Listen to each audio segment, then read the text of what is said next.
प्रिय विद्यार्थियों नमस्कार। मैं गजानन कारपेंटर वरिष्ठ अध्यापक हिंदी। आज जो कक्षा 12 का हिंदी अनिवार्य का प्रश्न पत्र हुआ है उसके सॉल्यूशन की ओर आपको लेकर चलता हूँ। देखिए, खंड में पहला प्रश्न है हमारा, निम्नलिखित बहुचयनात्मक प्रश्नों के उत्तर अपनी उत्तर पुस्तिका में लिखिए। पहला प्रश्न है, अपनी साथियों के प्रति श्रद्धा व सम्मान का भाव हो। निम्नलिखित में से किस शासन पद्धति को लेखक ने आवश्यक बताया है?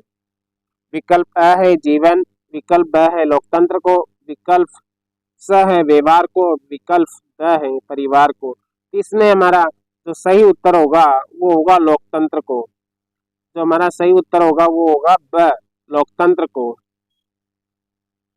दूसरा प्रश्न है, निम्न में से किस पेड़ के फल इतने मजबूत होते हैं कि नए फूलों के निकल आने पर भी अपना स्थान नहीं छोड़ते हैं?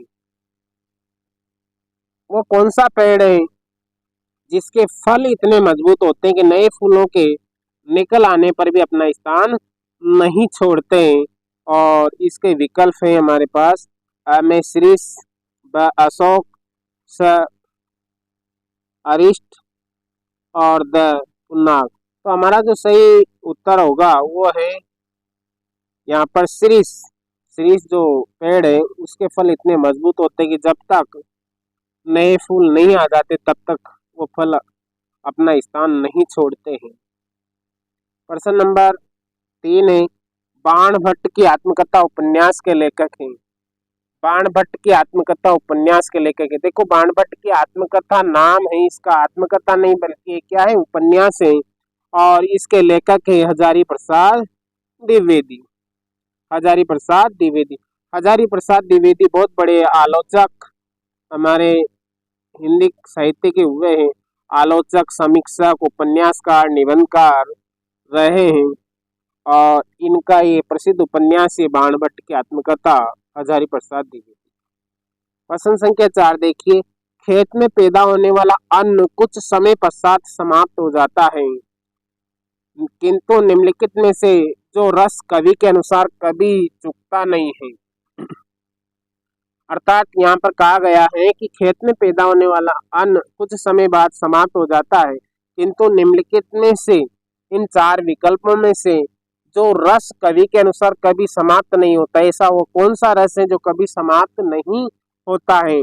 पहला है भोज्य रस, दूसरा अनुभव रस, तीसरा है साहित्य रस और चौथा है ओज रस। यहाँ पर जो हमारा विकल्प सही होगा वो साहित्य रस। अर्थात साहित्य का जो रस है, साहित्य से जो आनंद की प्राप्ति होती है वो कभी समाप्त नहीं होता है। अर्थात साहित्य के आनंद को साक्षात ब्रह्मानंद कहा गया, अर्थात ब्रह्मानंद का सहोदर बताया गया है। जो साहित्य से जो आनंद प्राप्त होता है उसको साहित्य से जो आनंद हमें प्राप्त होता है उसको ब्रह्मानंद तो नहीं लेकिन ब्रह्मानंद का सहोदर बताया गया है। इस प्रकार से साहित्य से जो हमें आनंद की प्राप्ति होती है, जो रस प्राप्त होता है वो कभी समाप्त नहीं होता। अर्थात साहित्य से प्राप्त होने वाला जो रस है वो ब्रह्मानंद तो नहीं है लेकिन क्या है, उसका सगा भाई बताया गया। इस प्रकार यहाँ जो चौथा प्रश्न है उसमें जो विकल्प सही होगा वो होगा साहित्य रस। प्रश्न नंबर 5 है, किस शायर की भाषा और प्रसंग सूरदास के वात्सल्य वर्णन की सादगी को याद दिलाते हैं? वह ऐसा कौन सा शायर है जिसकी भाषा और प्रसंग सूरदास के वात्सल्य वर्णन की सादगी को याद दिलाते? अर्थात हमारे हिंदी में सूरदास भक्ति काल में वात्सल्य रस के सम्राट माने जाते हैं। और ऐसा ही कौन सा शायर हुआ है हमारे हिंदी में जिसकी भाषा और प्रसंग सूरदास के वात्सल्य वर्णन के समान है? तो यहाँ पर देखिए विकल्प फिराक गोरखपुरी, दुष्यंत कुमार, शमशेर बहादुर सिंह और कुंवर नारायण। देखो यहाँ पर हमारे शायर शब्द आए और शायर एक ही हमारे लेखक हुए हैं, शायर यहाँ पर एक ही हुए हैं और वो है फिराक गोरखपुरी। कौन है? फिराक गोरखपुरी। इस प्रकार से ये जो प्रश्न हमने विकल्प चुने हैं तो ये हमारे सही विकल्प अगर है तो 5 के 5 नंबर हमारे पांचों प्रश्नों में आ जाते हैं। चलिए इसे आगे देखते हैं।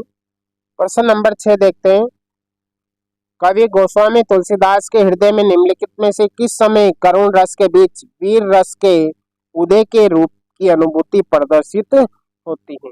गोस्वामी तुलसीदास के हृदय में निम्नलिखित में से किस समय, वो कौन सा समय जिस समय करुण रस के बीच वीर रस, अर्थात ऐसा कौन सा समय, ऐसा कौन सा प्रसंग आता है जो करुण रस से वीर रस का अनुभव होता है या वीर रस की प्रतीति हमें होती है, ये ऐसा कौन सा समय आता है। देखो, आ विकल्प है राम का वनवास जाना, ब है कुंभकर्ण का बिलक पड़ना, स है जगदम्बा की लीला दिखना, और द है हनुमान का संजीवनी लेकर आ जाना। देखिए, गोस्वामी तुलसीदास के हृदय में निम्नलिखित में से किस समय करुण रस के बीच वीर रस के उद्भव या वीर रस के उदय की रूप की अनुभूति प्रदर्शित होती है। इसमें हमारा सही विकल्प होगा द हनुमान का संजीवनी लेकर आ जाना। जब लक्ष्मण मूर्छित हो जाते हैं और वहां पर प्रभु श्री राम बिलक बिलक कर विलाप करने लगते हैं, तब करुण रस होता है और सुषेण वैद्य के द्वारा हनुमान को संजीवनी बूटी लेने के लिए जब हनुमान जी जाते हैं और वहां से संजीवनी बूटी लेकर आते हैं, और जैसे ही हनुमान का आगमन होता है तो करुण रस में वीर रस की प्रतीति होती है। तो वो समय है जो हमारा द विकल्प इसमें सही होगा, हनुमान का संजीवनी लेकर आ जाना। प्रश्न नंबर 7 है, निम्नलिखित में से भाषा का सीमित, अविकसित तथा आम बोलचाल वाला रूप कहलाता है। देखो, भाषा का सीमित, अविकसित और आम बोलचाल वाला रूप क्या कहलाता। पहला, भाषा तो व्यापक होती है, विस्तृत होती है, विस्तृत इसका स्वरूप होता है, बहुत बड़े भूभाग में, बहुत बड़े क्षेत्र में बोली जाती है। लिखित भाषा, ये भी इसका लिखित रूप है और एक मौखिक रूप है, एक बोला और एक लिखित रूप जिसमें साहित्य लिखा गया है। तो ये इसका भी क्षेत्र क्या होता है, विस्तृत होता है। तीसरा है बोली और चौथा है खड़ी बोली। खड़ी बोली भी अपने आप में क्या है, एक भाषा का ही रूप है, अर्थात इसका भी क्षेत्र विस्तृत और इसमें भी साहित्य लिखा गया है। तो इसमें जो हमारा सही विकल्प होगा वो होगा बोली, क्योंकि बोली का जो क्षेत्र सीमित होता है और बोली धीरे धीरे विस्तृत क्षेत्र में फैलती जाती, व्यापक होती जाती है और साहित्य का रूप धारण कर लेती है, ये भाषा का रूप ले लेती है। अर्थात यहाँ पर हमारा जो सही विकल्प होगा वो होगा बोली। प्रश्न संख्या 8 देखिए, विजिलेंस शब्द का सही अर्थ है जी। अंग्रेजी वर्ड आया है विजिलेंस, अंग्रेजी शब्द आया है विजिलेंस, शब्द का सही अर्थ है संयुक्त, शपथ, सविभाग या सतर्कता। तो यहाँ पर विजिलेंस का जो सही अर्थ है, शब्द का अर्थ है वो है सतर्कता, अर्थात चौथा जो ऑप्शन है हमारा, द ऑप्शन जो है सतर्कता, ये हमारा विजिलेंस शब्द का सही अर्थ है। हम कहा भी जाता है बहुत सी बार विजिलेंस आई, अर्थात सतर्कता दल आया है, तो यहाँ पर क्या है, इसका अर्थ हो जाएगा सतर्कता। देखिए, प्रश्न संख्या 9, मुद्रित माध्यमों में सबसे बड़ी शक्ति यह है कि छपे हुए शब्दों में निम्नलिखित गुण होता है। ये प्रिंट मीडिया से संबंधित है, प्रिंट मीडिया से आया है। समाचार माध्यम और अभिव्यक्ति की जो पाठ्य पुस्तक हमारे कक्षा 12वीं में चला करती है उससे ये आया है।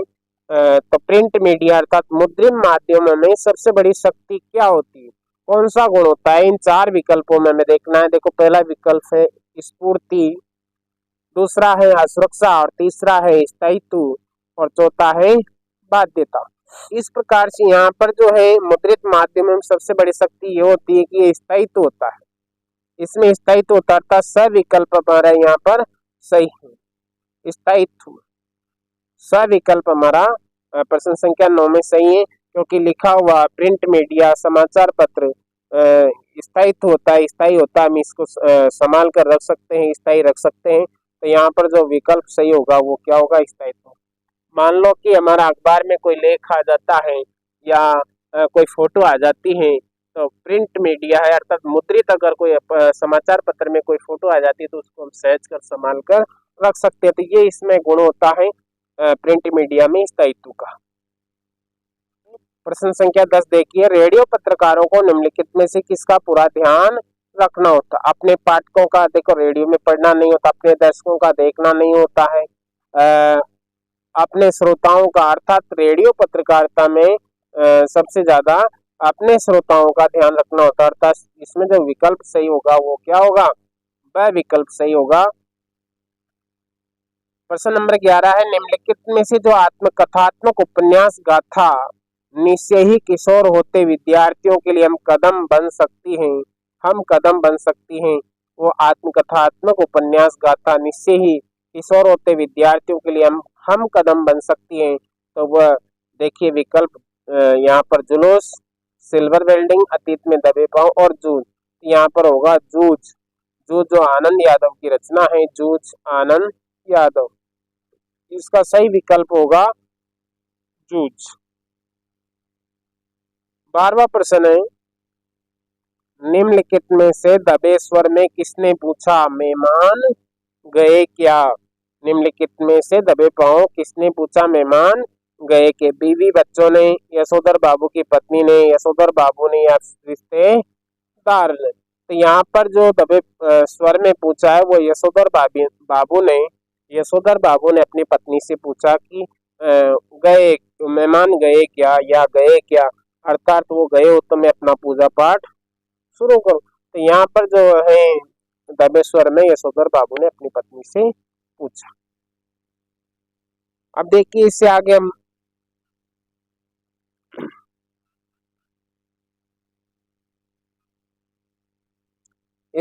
देखते रिक्त स्थानों की पूर्ति कीजिए। इसमें सब ज्यादा जो प्रश्न है वो काव्य शास्त्र से संबंधित पूछे गए हैं। देखिए दूसरे में पहला, मौखिक भाषा को लिखित रूप के लिए लेखन चिन्हों का प्रयोग किया जाता है, उसे क्या कहते हैं? अर्थात जिस भाषा को मौखिक रूप में बोल रहे हैं अगर उसको लिखित रूप में व्यक्त किया जाए तो वो उसे क्या कहा जाता है? अर्थात उसे लिपि कहा जाता है। क्या कहा जाता है? लिपि। और हिंदी भाषा की जो लिपि है वो देवनागरी लिपि। पर यहाँ पर हमारा जो सही उत्तर होगा वो क्या होगा? लिपि। अर्थात हर भाषा की एक लिपि होती है, मौखिक जो उच्चारण होता है उसको लिखित रूप में व्यक्त करने के लिए लिपि प्रयुक्त होती है। और यहाँ पर जो हमारा सही उत्तर होगा वो क्या होगा? लिपि होगा। दक्षता के लिए सही अंग्रेजी शब्द है, दक्षता शब्द के लिए अंग्रेजी शब्द है। यहाँ पर दूसरा जो है रिक्त स्थान में आएगा, दक्षता के लिए सही अंग्रेजी शब्द है। तो यहाँ पर सही जो अंग्रेजी शब्द है एफिशिएंस है। इसकी देखिए एफिशिएंस, EFFICIENCY।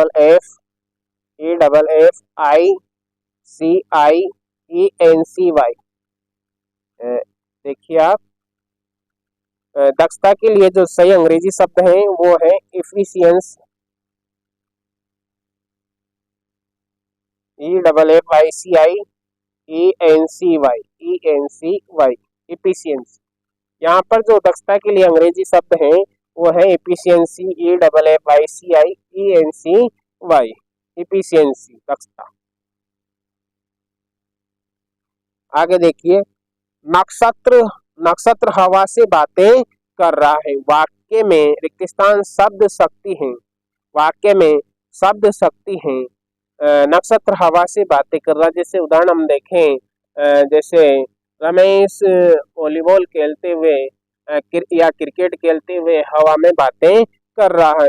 तो यहाँ पर क्या एक तरह से मुहावरा आया, और जहाँ भी मुहावरा आता है वहाँ लक्षणा शब्द शक्ति होती है, अर्थात लक्ष्यार्थ किया जाता है। वहाँ पर मुख्य अर्थ में बाधा उत्पन्न हो जाए तो वहाँ पर क्या है? लक्षणा शब्द शक्ति होती है। नक्षत्र हवा से बातें कर रहा, वाक्य में यहाँ पर क्या होगा? लक्षणा शब्द शक्ति होगी, अर्थात जहाँ पर मुहावरा आए वहाँ पर लक्षणा शब्द शक्ति होती है। चौथा देखिए, जब शब्दार्थ के व्यंजना अर्थ पर निर्भर होती है, जब शब्दार्थ की व्यंजना किस पर? अर्थ पर निर्भर होती है, उसका पर्यायी रख देने पर भी अभिष्ट की पूर्ति हो जाती है, वहाँ रिक्त स्थान शब्द शक्ति होती है। अर्थात वहाँ कौन सी शब्द शक्ति होती है? देखो होना तो यहाँ पर व्यंजना है, व्यंजना कौन सी होना है? व्यंजना।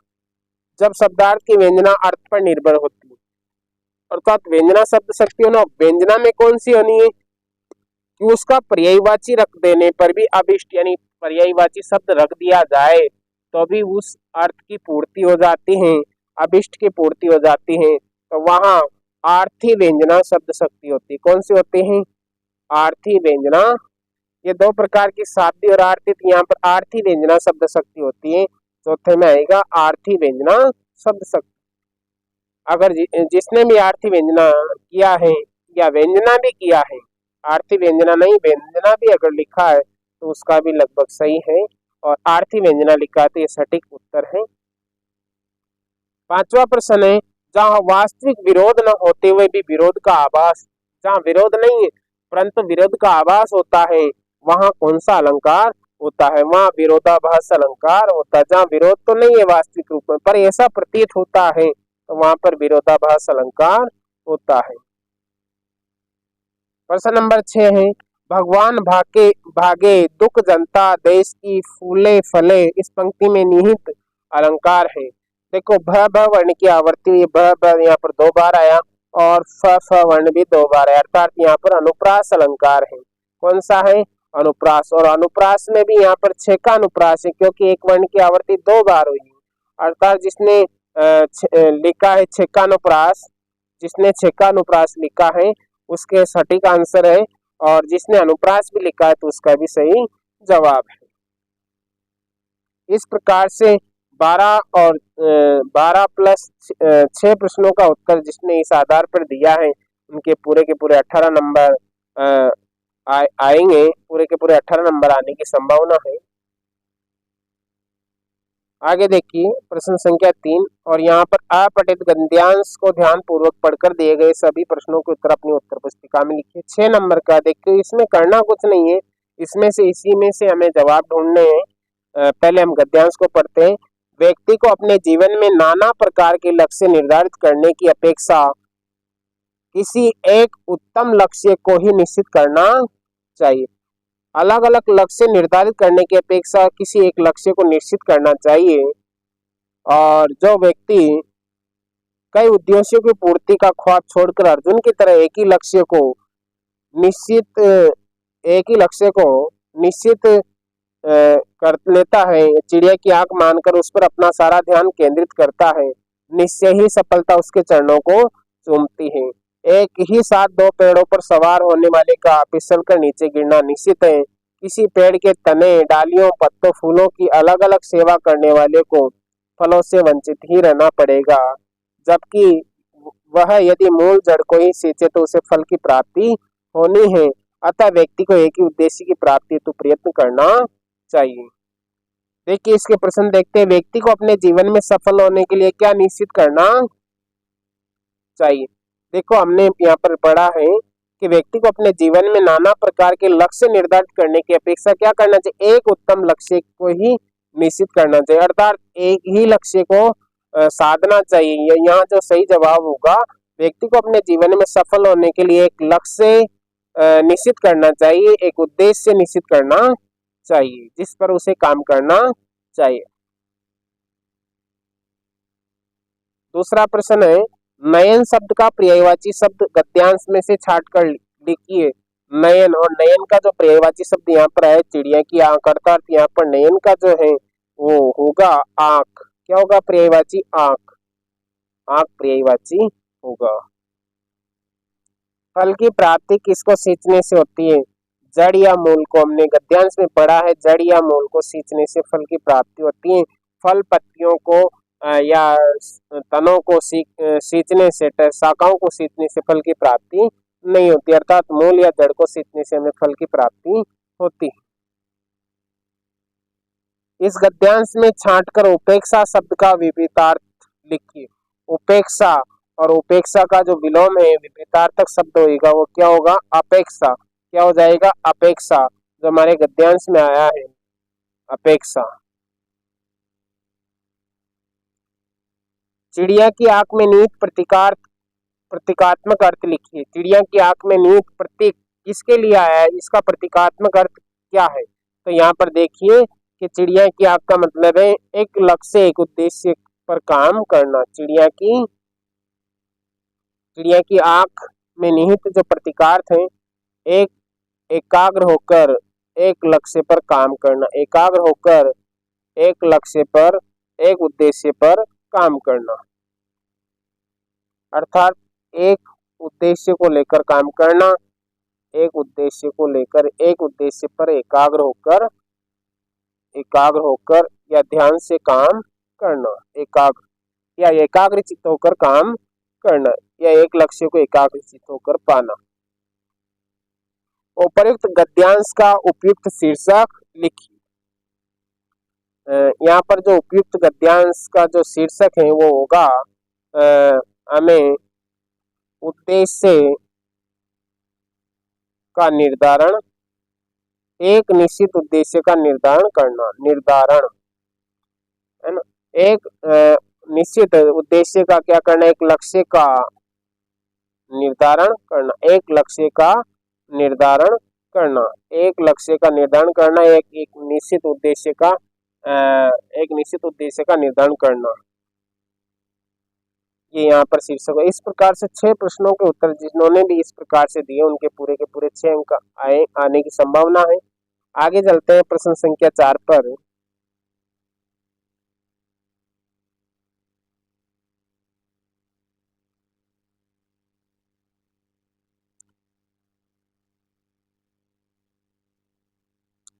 देखिए प्रश्न संख्या 4, निम्नलिखित पठित पद्यांश को ध्यान पूर्वक पढ़कर सभी प्रश्नों के उत्तर अपनी उत्तर पुस्तिका में लिखिए।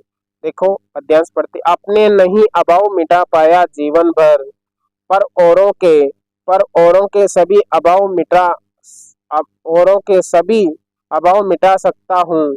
तूफानों भूचालों की भयप्रद छाया में मैं ही एक अकेला हूँ जो गा सकता हूँ। मेरे मैं की संज्ञा भी इतनी व्यापक है, इसमें मुझसे अगणित प्राणी आ जाते हैं। मुझको अपने पर अदम्य विश्वास रहा, मैं खंडर को फिर से महल बना सकता हूँ। जब जब भी मैंने खंडर आबाद किए हैं, प्रलय मेघ भूचाल देख मुझको शरमाए। मैं मजदूर, मुझे देवों की बस्ती से क्या, अगणित बार धरा पर मैंने स्वर्ग बनाए, अगणित बार धरा पर मैंने स्वर्ग बनाए। इस प्रकार से पद्यांश से। अब इसका सबसे पहले हम प्रश्न देखते हैं, कवि ने किसके अभाव मिटाने की बात कही। देखिए हमने पढ़ा है, अपने नहीं अभाव मिटा पाया जीवन भर, पर औरों के सभी अभाव मिटा सकता हूँ। अर्थात यहाँ पर वो औरों के अभावों को मिटाने की बात कर रहा है। अर्थात कवि ने यहाँ पर औरों के या दूसरों के अभाव मिटाने की बात कही है, औरों के या दूसरों के अभाव मिटाने की बात कही है। तो ये हमारा सही उत्तर होगा, औरों के।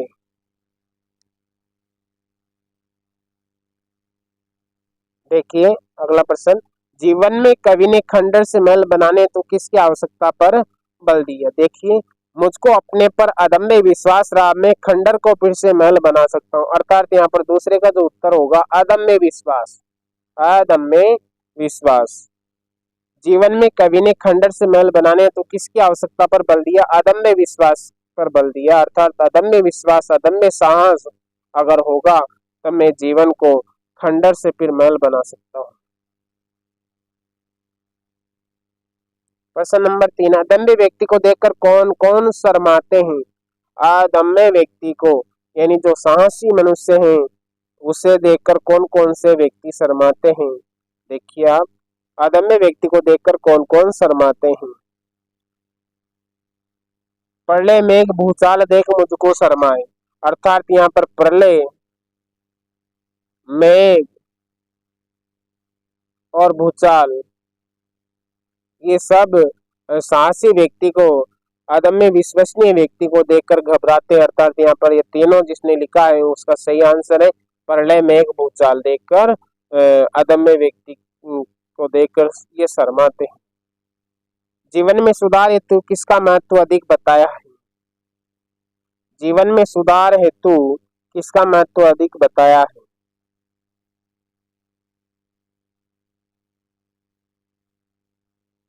जीवन में सुधार हेतु यहाँ पर इस पद्यांश में अदम्य साहस को बताया गया है। अदम्य साहस या विश्वास को अदम्य साहस,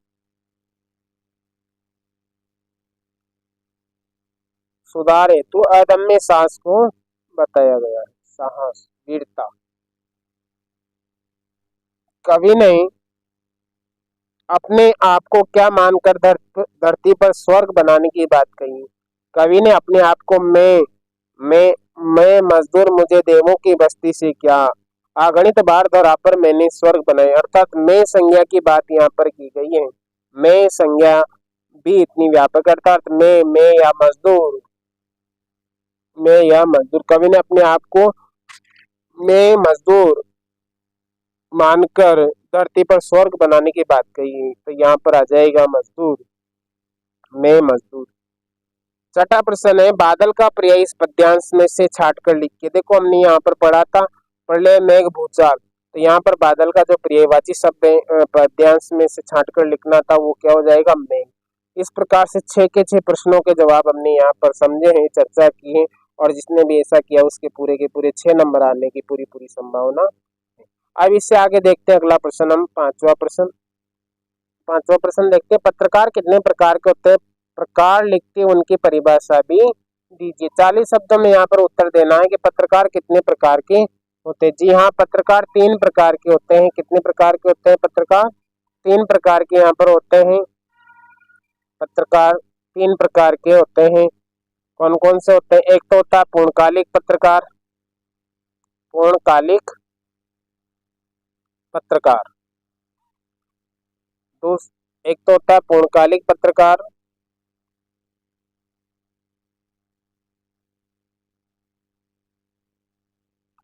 एक तो होता है पूर्णकालिक पत्रकार, दूसरा होता है हमारा अंशकालिक पत्रकार, और तीसरा होता है फ्रीलांसर। तीसरा पत्रकार होता है फ्रीलांसर। इस प्रकार से पत्रकार 3 प्रकार के होते हैं।